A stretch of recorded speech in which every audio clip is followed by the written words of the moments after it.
So you might think that this 31 hours long egg fried rice comes from resting day-old rice in the fridge, but I actually use fresh rice made on the same day instead of waiting for day-old rice because of what I discovered about their textures. So actually, if I have the time, I would invest it in building up flavors in the oil and soy sauce before using them in the fried rice. Then prep the toppings to give more color and flavor to the fried rice, and most importantly, we will learn how to make fine frizzy strands of egg floss to go with this fried rice dish inspired by Chef Wang Kang. Do you do this egg technique in your restaurant? No, too difficult. Uncle Roger once said that this is too difficult, but with a few experiments, let me show you how this is actually possible with a few simple tools. A few of our friends have attempted making this egg floss, so let's see what we can learn from them first in our little review. Our NPC friend Future Canoe initially struggled with the egg stream and got scrambled eggs instead, so he used his mom's gooseneck kettle to ensure an extremely thin egg drop for a slightly better result. But to avoid contracting salmonella from the next use of that kettle, Chef Will from Fellow used a squeeze bottle, and I thought it's a brilliant idea. It worked there. Cheap, easy to clean, and simple as you let the bottle do the work to get consistent results every time. But Chef Will's eggs still turned out like scrambled egg curds, and I think it's because the egg stream was still too much or too fast because the squeeze bottle comes with a fixed nozzle width. So how I would improve upon that squeeze bottle idea is to get some plastic water bottles, preferably mineral water as they taste better than distilled water, and I was thinking about how to make the smallest possible hole to make the egg as thin as a thread. So I thought of using a needle to poke a hole on the bottle cap, and we could experiment with different needle diameters, from a sewing needle to a food thermometer probe, to find out which hole diameter works best. Then I loaded each bottle with one beaten egg and started out with the smallest needle hole of 0.8 millimeters and squeezed as hard as I could. Some droplets of egg came out and then stopped, so I suspect something is blocking the hole. The 1.5 millimeters bottle also didn't work and got stuck, and the 3 millimeters one came out quite smoothly, but even though we can get the egg through, there's this glob of egg white in the end which shouldn't be in there. So that's why we're going to strain the egg to remove this clear jelly that was causing the blockage earlier, and also the white glob. And finally, I could get consistent but tiny drops of egg with the 0.8 millimeters, while the 1.5 mm gives a more continuous dribble of egg. But I have to squeeze really hard all the time with one hand, so it's not practical. While the 3mm one on the other bottle comes out much smoother by just holding it, and the egg could come out a little faster with a gentle squeeze, so this feels just right. So I conclude that the minimum hole size for a thin stream of egg technically has to be around 3 millimeters, and you could use a meat probe in your kitchen to poke a hole on the plastic bottle cap. But at the oil temperature proposed by Chef Wang at 90 degrees Celsius, this is what I got, and it turned out more like scrambled egg droplets, and it's not anywhere near the thin shredded look that we're looking for. As these were done at 90 degrees Celsius oil, I was curious about how the oil temperature matters. So I tried the same 3mm bottle technique using hotter oil from 120 degrees Celsius to 150 degrees Celsius. And now I hear the egg sizzles as it drops into the hot frying oil, kind of like the edges of a fried egg rolled up into a cotton candy ball. And after squeezing out the oil and pulling them apart, we can clearly see the shreds that we want at a higher temperature. A lower temperature would make just egg curds, whereas a higher temp creates the fine, slightly crispy egg shreds that we want, and the texture is spongy and chewy at the same time. It also tastes delicious as it was fried in oil, and at about 140 to 150 degrees Celsius, the Maillard reaction kicks in, creating that distinct fried aroma as the egg fries at around that oil temperature, so I recommend keeping the oil temperature at around 150 degrees Celsius to get this texture, or at least visually ensure that the egg sizzles as it hits the oil. Otherwise, it's not hot enough and it will not form egg floss. The other thing I want to test is why Chef Wang added additional egg yolks and what's the effect of that.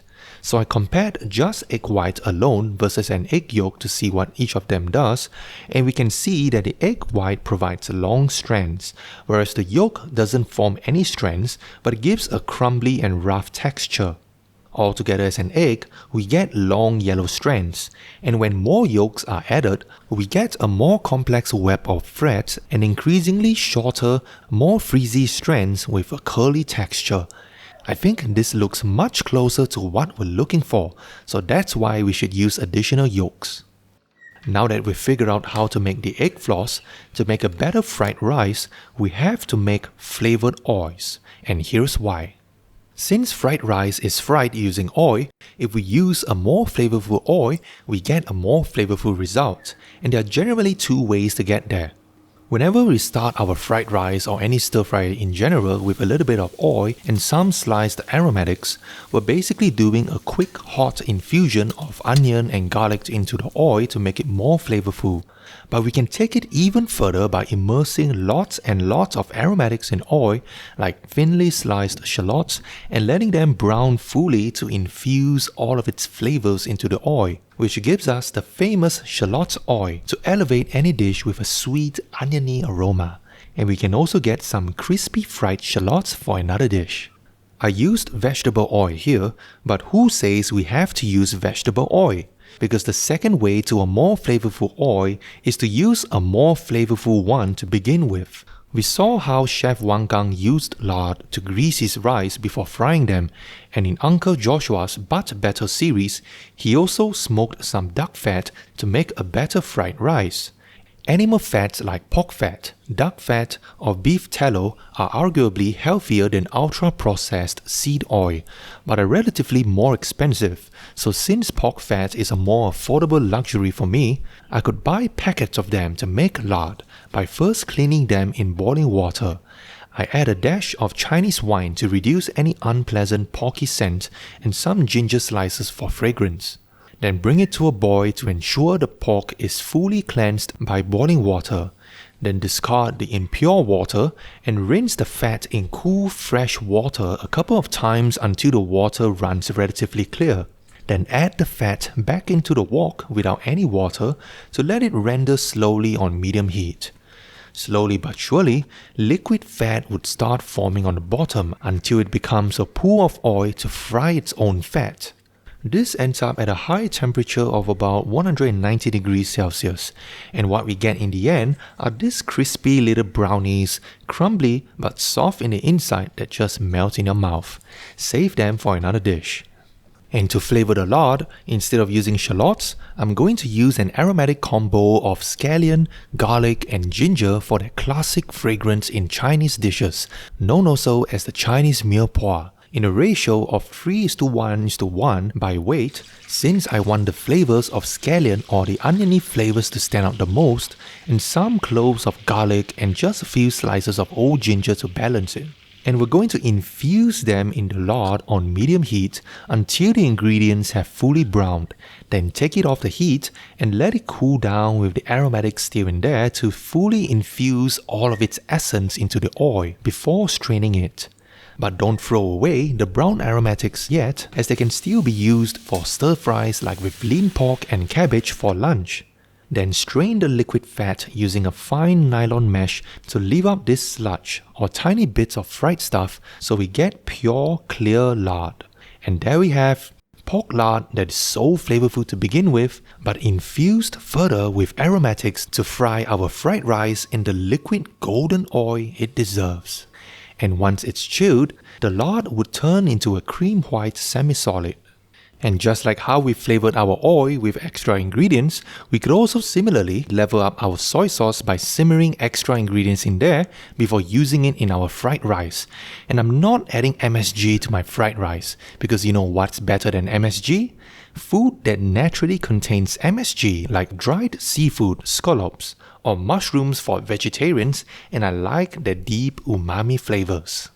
We're going to use the whole bottle of soy sauce and simmer it with all of these ingredients. You can simmer with any ingredients you want, and this is more of a Cantonese style using dried seafood for more umami, whereas a Chinese Sichuan style would add more spices and aromatics like dried chili, ginger, and onions, and the Japanese would season a soy sauce by soaking a piece of kombu or dried seaweed or bonito flakes. Once all of the ingredients have softened after simmering in the soy sauce, we're going to bottle everything up. This thick stuff right here is from all of those dried ingredients, and it tastes like liquid umami. Then we let everything rest in the fridge for at least 24 hours or a day to fully impart their flavors to the sauce and fuse together. That's why stew dishes taste better the next day, so by then we can filter out the ingredients and then grab a squeeze bottle with a doorway opening for easy cleaning to bottle our superior soy sauce, or an upgraded soy sauce like how they call it in Chinese restaurants for our fried rice. And don't waste the rehydrated ingredients yet, as they can still be used to make a wonderful soup. Most people insist on using day-old rice for fried rice, but before I present my case why we could use fresh rice also, I tried 3 different types of rice to see which one we like the most in fried rice. For me, I'm a basmati rice fan as it gives a healthier and fluffier rice texture, but to give each rice a fair test, we made the basic fried rice using each of these rice with the same set of ingredients and then tasted across them. And I have to admit that jasmine rice tastes the strongest in terms of rice fragrance, and Natasha prefers a short grain rice for a premium feel and a more satisfying chew like Din Tai Fung's fried rice, so we'll use this type of rice going forward. In fact, I just found out recently that contrary to popular opinion, Din Tai Fung actually uses freshly steamed rice and not cold day-old rice in their fried rice, and this is according to their official website. Most people use day-old rice from the fridge to make fried rice because the rice is drier and firmer, so it prevents the rice from getting mushy.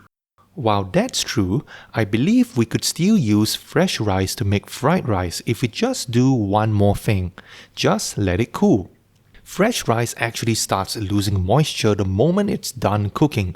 Like here, we can see how the weight of this bowl of rice loses moisture to the air, about an 11% drop after 1 hour of resting to be cool to touch. And when it's chilled completely overnight in the fridge, it loses slightly more weight or moisture. Visually, we can see how fresh rice has some shiny moisture condensing on the rice, which eventually goes away and turns whiter in color. So if we like the overnight rice texture, we just have to leave it out to cool for about an hour so it gets pretty close to that texture in terms of moisture, or simply just use less water to cook rice. Within 0.8 to 1.2 is the range I would want to be in so that the rice will be firm enough to hold up to the tossing and turning in the wok. But this analysis won't be complete without a taste test, so I turned each type of rice into fried rice to taste each of them side by side. Here's some freshly steamed rice that has cooled for 1 hour before turning into fried rice, and here's some day-old rice that I steamed last night and left it in the fridge overnight. And just for comparison's sake, I'm also going to fry using freshly steamed piping hot rice to see how it goes. After trying each of these fried rice, we actually found no significant difference in taste between each of them. But if there has to be one, then the overnight rice is slightly softer, and I guess it's because it had the time for moisture in the rice to equilibrate, whereas freshly steamed rice is actually slightly chewier at the core, like al dente pasta. To better analyze the difference in texture, I have to put the rice grains under a macro microscopic lens and cut the grains into half to see what their cross-section looks like. And as we saw earlier and can clearly see now, fresh rice still has some moisture as steam condenses on the grains, and some of it evaporates after leaving it to cool. And overnight rice appears whiter and more even in color as the starch retrogrades.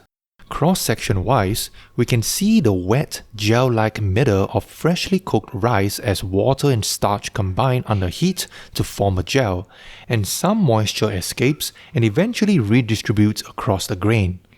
So apart from these visual differences, the texture of fresh rice cooled for 1 hour is almost the same as day-old rice, because their moisture levels are also not very different, so they don't taste very different either. Despite this evidence, fried rice purists might still insist on using day-old rice.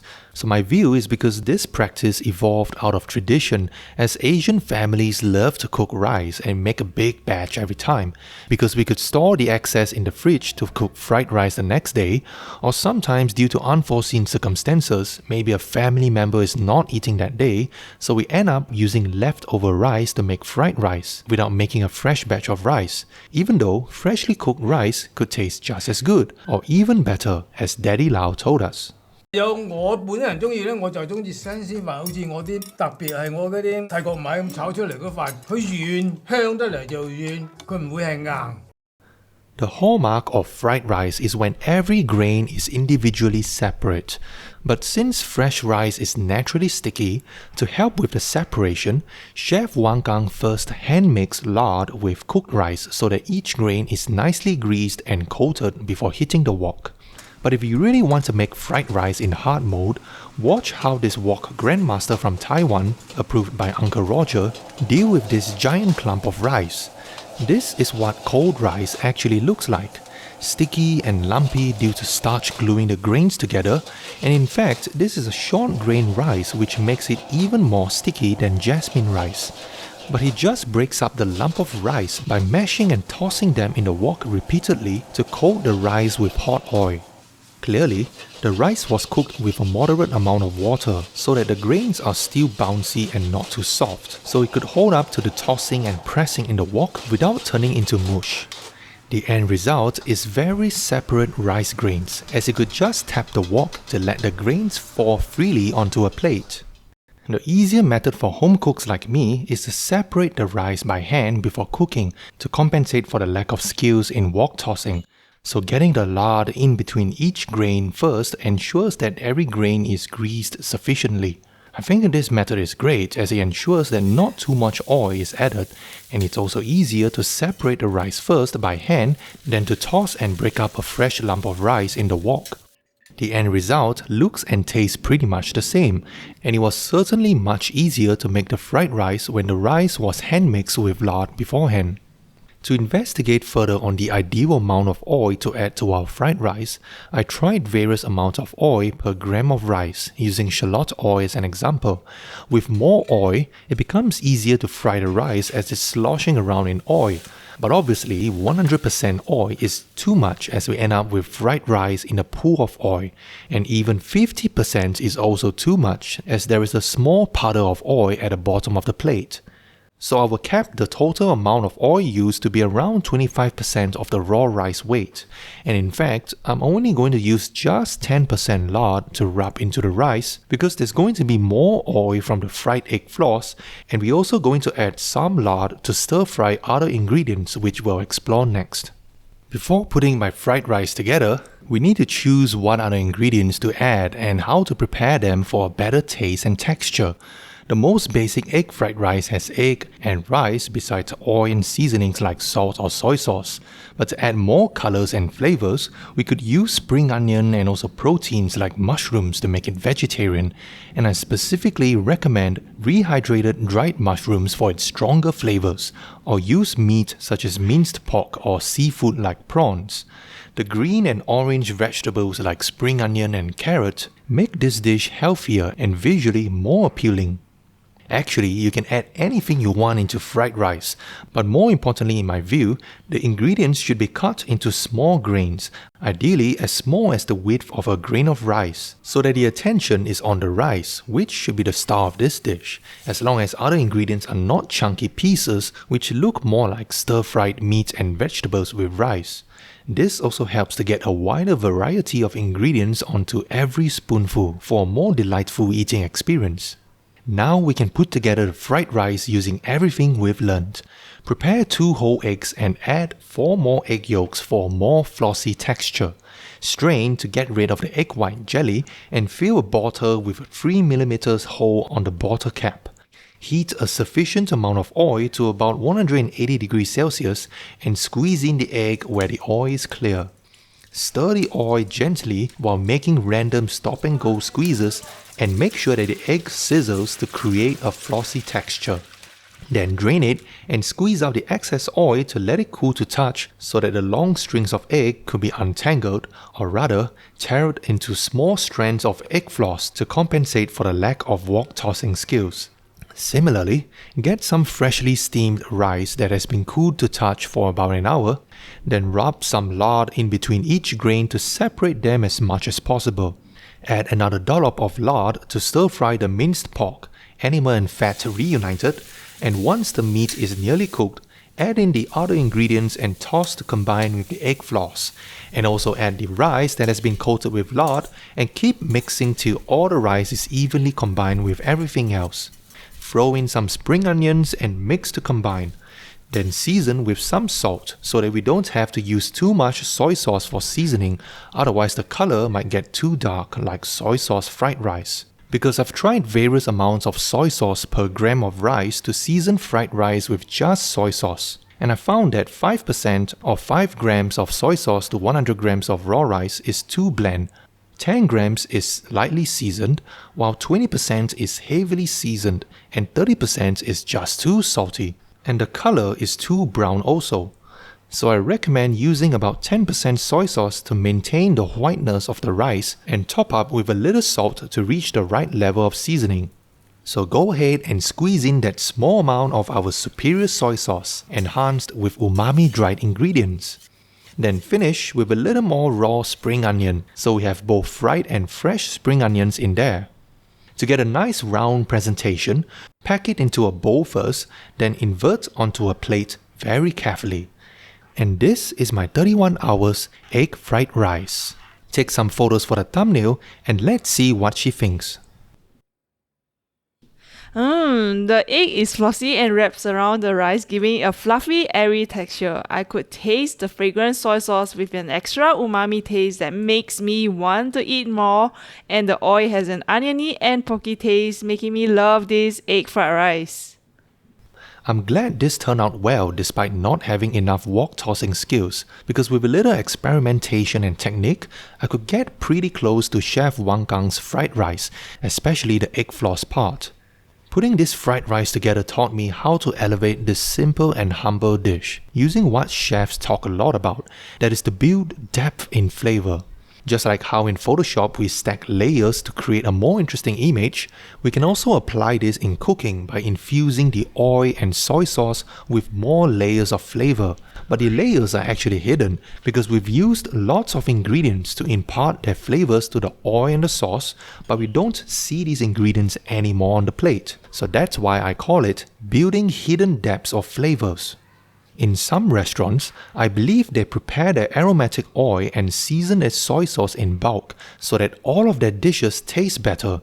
Likewise, we can also prepare more tasty meals at home by rendering lard and infusing cooking oil for a few hours on one day and simmering soy sauce with our favorite ingredients on another day, so that we can keep our fridge stocked with these enhanced oils and sauces to instantly add more flavor to our next meal.